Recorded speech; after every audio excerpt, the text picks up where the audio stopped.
Today is Beatrice's birthday. Beatrice can't wait for her friends to come over. They should be here any minute. Beatrice decides to wait and wait and wait. Beatrice decided to open her present and eat since nobody came.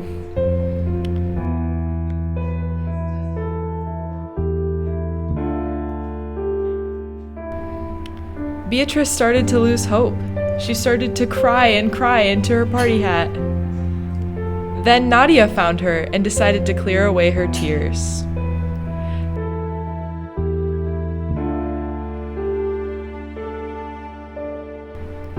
Nadia poured Beatrice's tears away. Here's a quick math problem to demonstrate how she did it. Whoa, math right here. Ready to do some calculus so we can get B, her special message. Okay, so let's start out with related rates.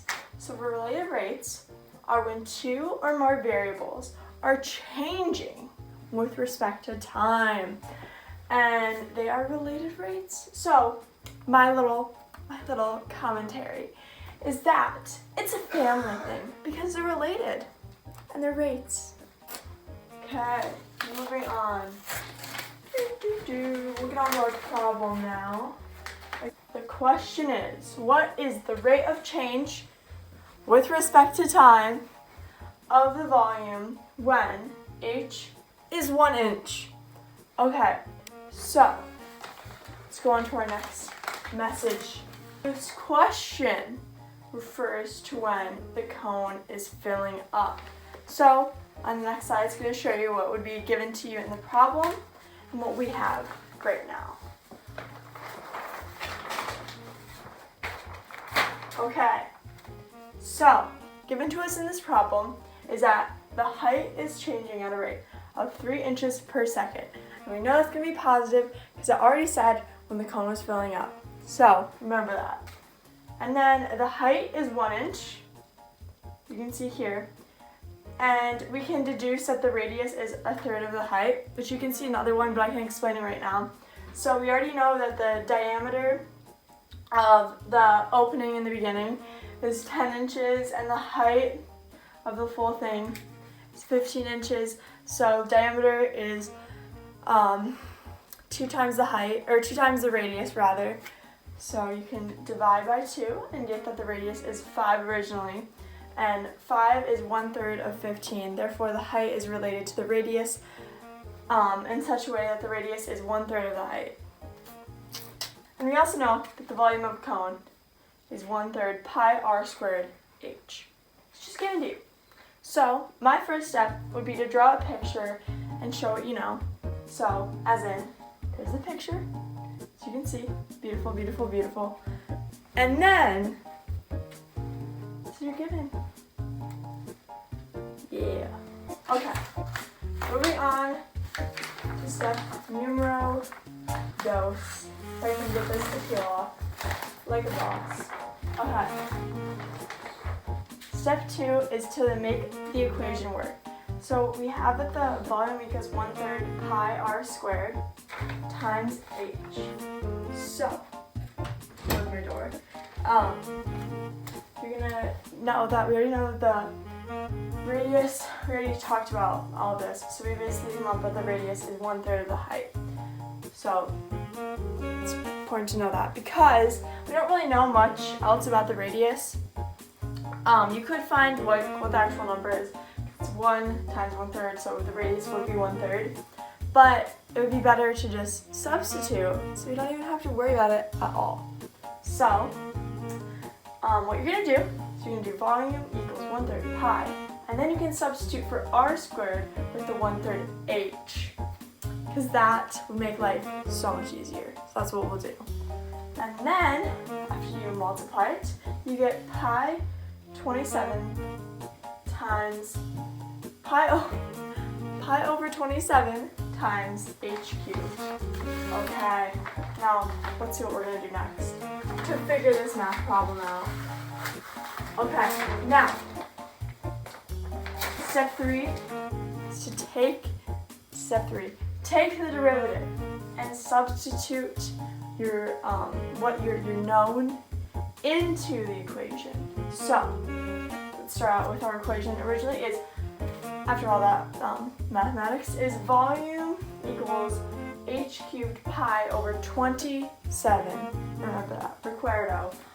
And then you can take the derivative of that, so you get 3 pi over 27, which is not simplified, times h squared times the derivative of the height over the derivative of time, all equals the derivative of the volume with respect to time. So you can simplify that to pi over pi ninths, and then you can substitute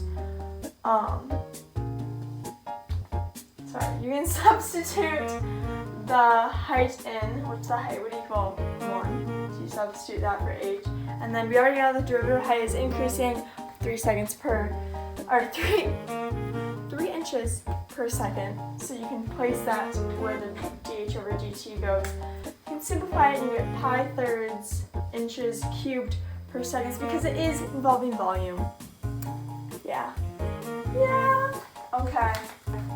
So let's try this again with a different problem for kicks and giggles. So what's the rate of change? This is referring to when we are pouring the cup out. You'll see why. I'm going to say that. So the rate of change of the radius, when the radius is 1/3 of an inch, and the water is being poured out such that the derivative of volume is negative inches per second, not feet, inches per second. So this basically means if it's negative, it means the volume is going down, therefore the water has to be pouring out because it's decreasing. So yeah, we have this set up for our second problem. So what would be given to you would be this drawing right here. So the radius of the original is 5, and the height is 15, and the radius of what we're focusing on, what was given to you in the actual question, was 1/3 inch is the radius. So here's what we can do. We can figure out the height. We don't really know much about height here, so yeah, how it is h and not really a number. So you're going to want to get all your variables to be in radius, referring to the radius, because it'll be easier to solve. So we can deduce, because 5 is 1/3 of 15, that the height is 3 times the radius, because 3 times 5 is 15. So you can just use h equals 3r. So remember that. So we know that the derivative of the volume with respect to time is negative 8 inches per second. And that the volume of a cone is 1/3 pi r squared times 3r. So you're going to substitute your 3r for r squared, or for h, not for r squared. So you're going to get 1/3 pi r squared times 3r, like I did there. So you can multiply it, and you get 3 pi r squared over 3, and the 3's can cancel because they're common factors, and you're left with the volume equaling pi r cubed. So we know that the derivative of the volume, so if you take the derivative of the volume equation, this is what you get.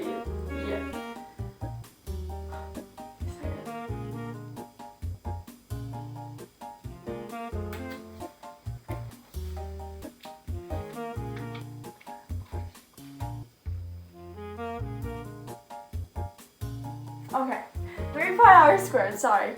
You take the derivative of this, and you get 3 pi r squared times the derivative of the radius times the derivative of time. And that is what we're looking for within our equation. We're looking for the derivative of the radius over the derivative of time. So we know the derivative of volume equals negative 8 inches per second. So you can just place that right there, like so. And then we know that r is equal to 1/3 inch, so you can substitute that in. So it'll be 3 pi times 1/3 squared is square it, you get 1/9, and then times the derivative of the radius over the derivative of time. So you have pi thirds, or -8 divided by pi thirds, which would give you -24 pi inches per second that the radius is decreasing. No. But then, all of a sudden, the math fairy decided to surprise Beatrice. She heard a knock at the door. Maddy showed up.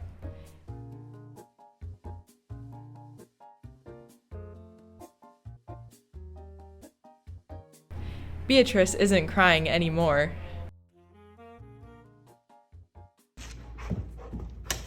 The end.